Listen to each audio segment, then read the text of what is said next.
masters of speed. This is Formula One.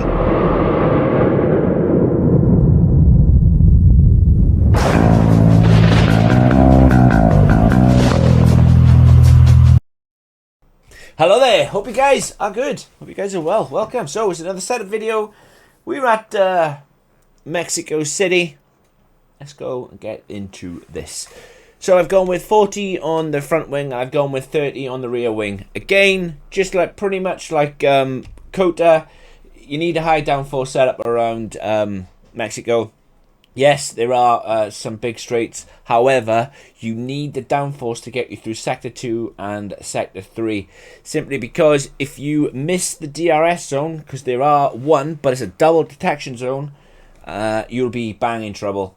You need the downforce to keep you competitive through corners, especially in Sector 2 and Sector 3. And like I said, if you miss that double DRS zone, it's pretty much game over. You only need to miss it once. You can get overtaken, swamped by so many cars, and usually it's 3-4 wide going into turn 1, and sometimes 9 times out of 10, especially if it was me, I know I would be the one coming out with the worst end of the stick. So yeah, I've gone with a high downforce setup, 40-30, pretty similar wings to Jeddah. And yeah, on the transmission, I've gone with 65 on diff, I've gone with 40% off diff, 100% engine braking. Again, there are a few heavy braking zones around Mexico City, but you still need the full recharge of the battery, and it's better to keep it at 100%. That way, yeah, you get maximum recharge from the battery. Not just that, if you find that you are struggling under traction, first of all, go and watch the video that I posted late last night. Obviously, time of recording, it would have been yesterday, but yeah, that's irrelevant to you guys. But yeah, if you feel that you are struggling with traction, take this down by all means. But yeah, apart from that, that's the transmission. On the suspension geometry, and you are going to be shocked to realise that it's left, left, left, left. Onto the suspension then. Again, I say this every setup I do. You need a stiff front suspension, a stiff front anti-roll bar. Honestly, by this time, if you've watched any of my other set of videos, you'll see that the setups are all very similar when it comes to the suspension, the roll bars and the ride height. You can't go wrong. When you've got a base template, trust me, there is very little changes or subtle changes you can make for all setups, and they're pretty similar. I mean, you could even get away with constantly, and this is no lie, you could get away with running 21-21 on the roll bars and you would be absolutely fine.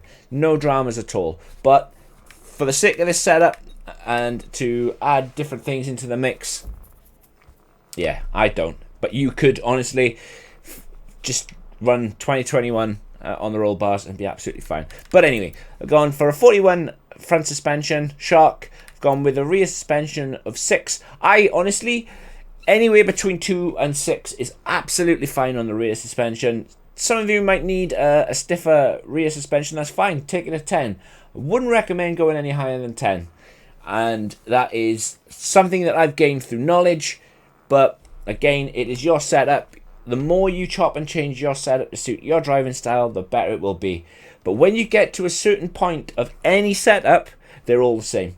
They are, trust me, they are all the same. You can only set the car, you can have many different figures on this page right here, but when you get to a certain point, all car setups for F1 games are the same. So yeah, I've gone with 21 on the front roll bar, I've gone with 15 on the rear. Again, if you need more stability on the rear or stiffness in the rear, take it up. But for the sake of this setup, I've gone with 21-15. Gone with a front ride height of 21.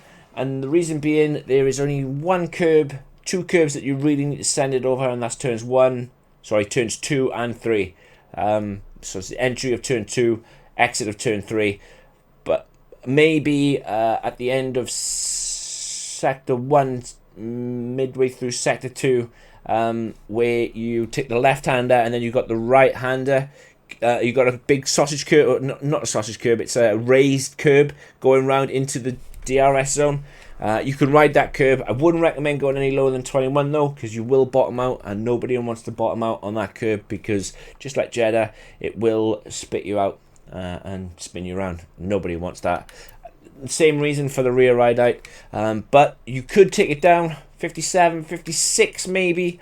Wouldn't recommend going any lower than 56, but again, for the sake of the setup, being a base setup, soft setup, I would keep it like this. And yeah, on to the brakes. I'm going 98% on the brake pressure. I'm finding since the handling update, 100% pressures aren't the way to go, simply because I found I was locking the fronts too much. Regardless of where I took the brake bias, I was still locking up. Whereas prior to the handling setup, I was finding 54 was my sweet spot. 56 is now, but be aware that when you get past 20% tire wear, you will need to increase the brake bias more towards the front, because simply you lock up a lot more, and that's simply because the tread on the tire is now worn down. Hence the reason why you're locking up more, because obviously you're applying the same amount of force or pressure into the brakes, and there's less tire wear. There's less tire. So yeah, but by all means, change it. Do what you want. Don't go below 95%, because you will struggle to stop the car. Absolutely. And again, I am only talking to ABS off users. ABS on users, you can keep it at 150. There's no dramas. Onto the tyres then, and then yeah, just like the transmission, shocked to learn that it's pretty much highest pressures, and you will get along just fine. This has been Mexico City, ladies and gentlemen. I really hope it helps. I really do.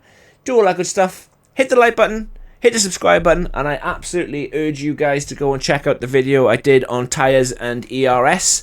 It will explain on how to get better tyre wear and save your battery more efficiently. But until next time, guys, absolutely awesome, and thank you all for the support.